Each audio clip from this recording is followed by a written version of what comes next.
Pie charts can lead to faith-based investing. We hope you enjoy our course and the articles we post. All of our publications are intended to be for your education and entertainment, not to be construed as any form of investment advice. Any examples we offer are illustrations to clarify the information provided and should not be applied in real case situations without consulting with a competent investment professional first. Let's do a little fill in the blanks exercise. You see these pie charts? The one on the right, number 1, has 65% fixed income. Number 2 has 45% fixed income. Number 3, 30% fixed income. And number 4, no fixed income at all. Which one's the conservative one? Which one's the aggressive one? Which one's the growth or the balanced one? Let's see. Here are the answers. The conservative one, as you probably expected, is the one with all the fixed income in it. That's 65% one. And the aggressive growth one is the one that has no fixed income at all, which implies that fixed income makes the portfolio safer, less risk of loss. Is that really true? What's wrong with this picture? Does it look like a concern to you? If so, continuing watching for a 10-minute lesson on the bond market, which will teach you why this is a major concern. If you want to do that, we'll follow up in a second. But if you don't have time right now for that, I suggest you exit this video right away and skip back to the home page. Go to the Connecting Advisors and Investors section and take 1 minute to learn how to pick an advisor. That's going to be a very valuable minute if you either have an advisor or are looking for one or are wondering whether the one you have is the right one for you. Then click on the postal code button that you'll find on the home page of the website, which will connect you to an expert. That expert's called a local wealth professional.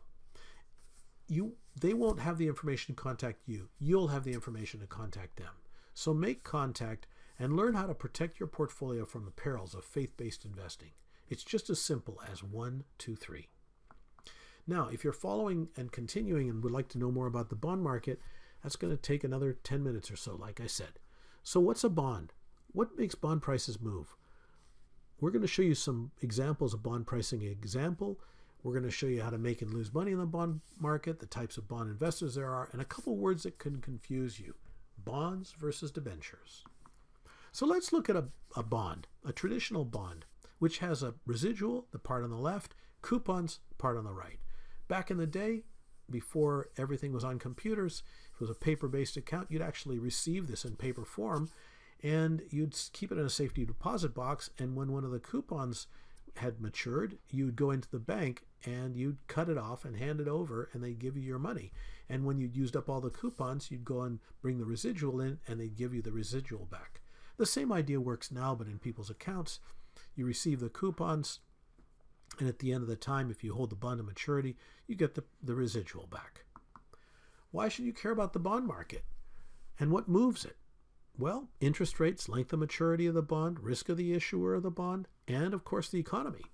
So let's look at that a little more closely. As interest rates go up, bond prices go down. Interest rates go down, bond prices go up. Then there's the risk of the issuer. A really good quality issuer, like a AAA issuer, is less likely to fail and therefore can't command as high an interest rate, lower interest rate. A company that maybe doesn't have a very good balance sheet, might be a B or even a C credit rating, that indicates that there's a possibility that they might run into financial difficulties or perhaps even fail. Also, the economy affects bond prices. When the stock market crash occurred in 2008, there was a bond market boom.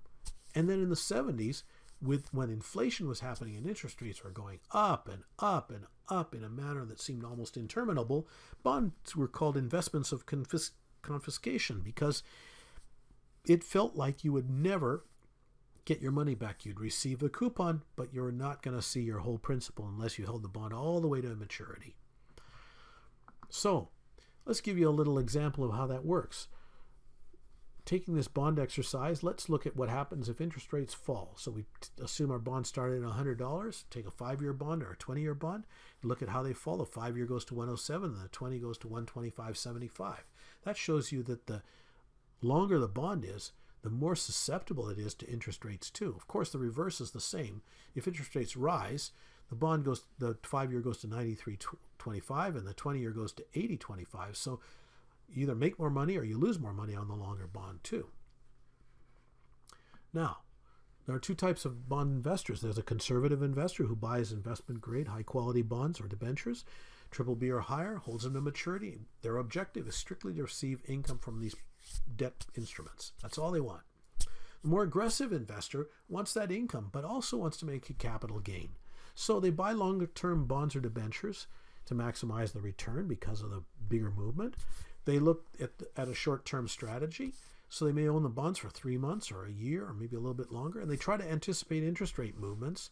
They may buy on margin, and their objective is to outperform the underlying bond by making a capital gain based on the price movements. Now let's look at a couple bond definitions. A bond is defined as a fixed income investment that has an asset attached or backing it. So, for example, a mortgage bond has an asset, which is the building, which backs it. A government bond has taxation, which is another form of backing. And then a debenture has no assets attached, but only the good credit of the company. So in the case of the government, the good credit is going to affect how its money works. But the fact that it gets taxation means they're going to pay up on their bonds, whereas the debenture, if it fails because something goes wrong with the company, you'll lose your money. And the ratings are controlled by the rating services like DBRS, S&P, Moody's, and Fitch.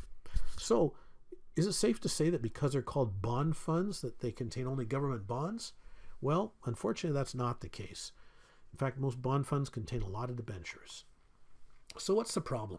Well, ask yourself these questions. Are the central banks rising interest rates these days?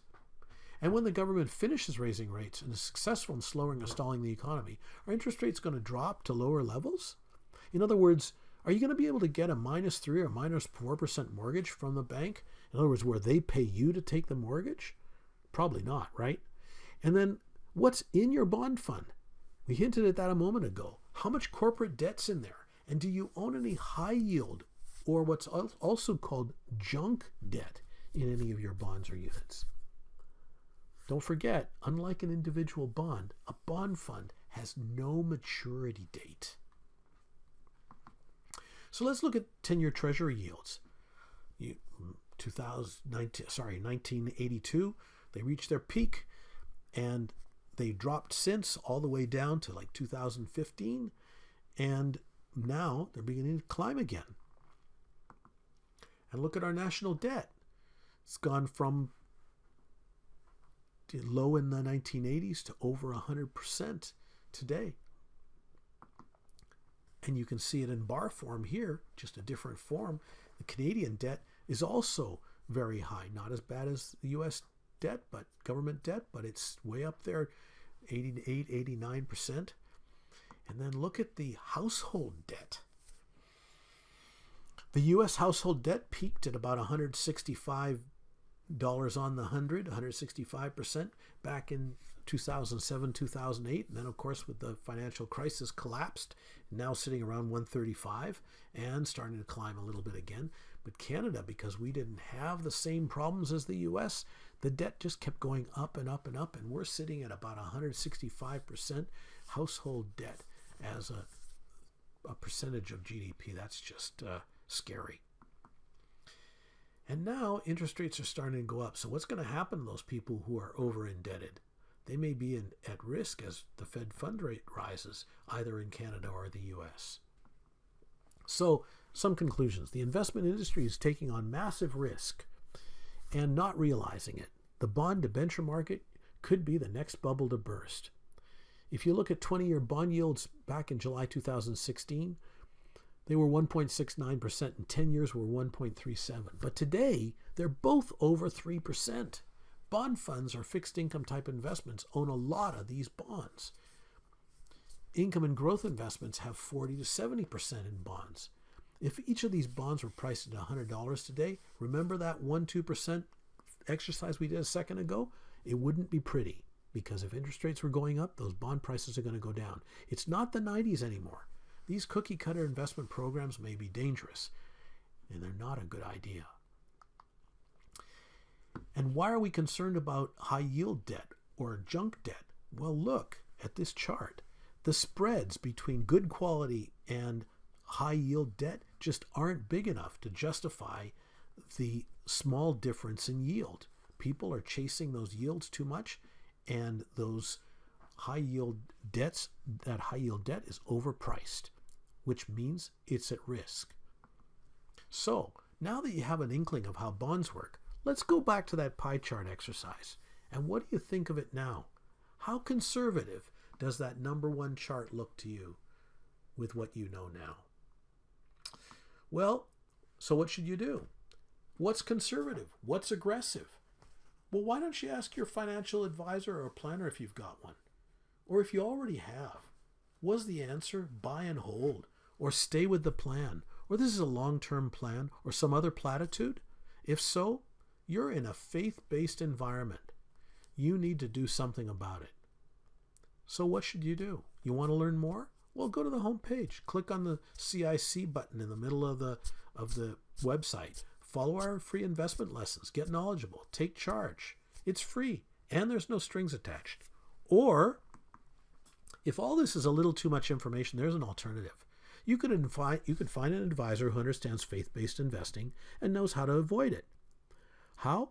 Go back to the home page. Press on one of the postal code buttons. Insert your postal code. You'll receive the contact information for a local wealth professional for your area by email. And then the next step's going to be up to you, because you have to make the first contact. And then, if you do, tell them you want to avoid faith-based investing.